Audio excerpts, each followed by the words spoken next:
Hi, it's Lance Edwards here with yet another session from Apartment Wealth Nuggets. And this session is going to be on small apartments, on private money sources. You know, the number one question I get is, how am I going to do these deals? I don't have the financial resources to buy these apartment buildings. Well, the great news is you don't need to use your own financial resources. You're going to use other people's resources. That's always the name of the game in real estate. And so in this nugget, I'm going to borrow from my book, How to Make Big Money in Small Apartments. This is actually from chapter 7, which starts on page 109, How to Fund the Deals.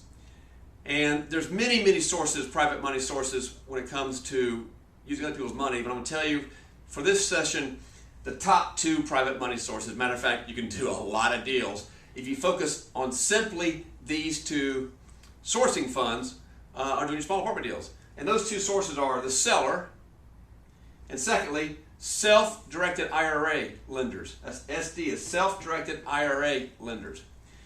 And let's talk about seller financing. Seller financing, if you're not familiar with it, is when the seller of a property, instead of getting their cash up front, they agree to take back monthly payments.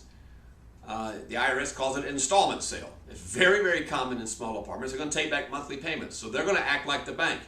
The great news about seller financing is we get to negotiate the down payment, we get to negotiate the interest rate, and there is no credit being pulled for you.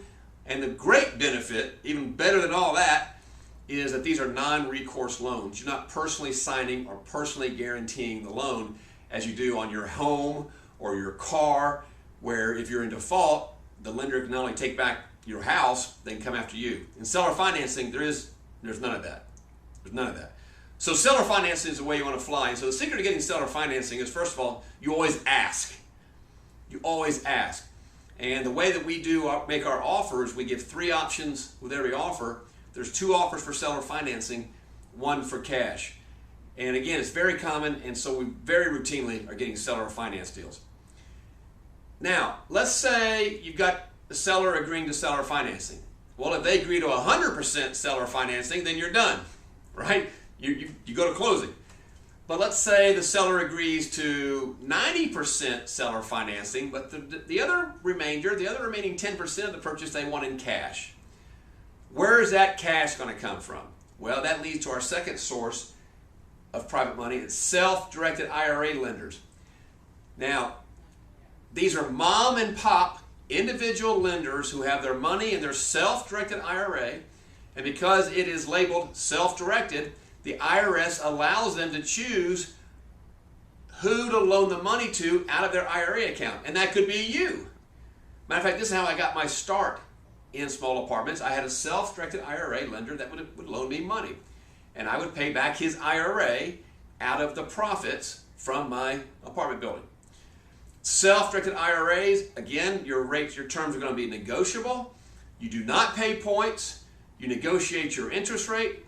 And in today's market, you should be expecting to do single-digit interest rates, 5, 6, 7% on self-directed IRA loans. This is a fabulous source. So your real 1-2 punch on your small apartment deals is going to be these 2 sources right here. You're going to ask for seller financing, get the bulk of your financing from the seller. For any cash requirements, you get it from a self-directed IRA lender. Now, these lenders, these mom and pop lenders who desperately need your deal flow, because 97% of the IRA holders in this country earn less than 1% in their IRA, less than 1%. And they're looking for alternative sources other than the stock market. They don't want to go to the stock market, and they're looking for your real estate deals. So what you need to do is get yourself down to your real estate clubs where your IRA lenders are hanging out, and also get yourself to the monthly IRA mixers where those IRA people with the money are there. Those are free mixers. Get down there, network. Your money's in that room. And remember, you only need 1 private investor to get started. Just 1. It's that simple. Now, here's your task. Get out, start networking, and start talking to people who have the money. Get your deal flow, and get that first offer made. Until the next session, I look forward to hearing about your successes in raising private money.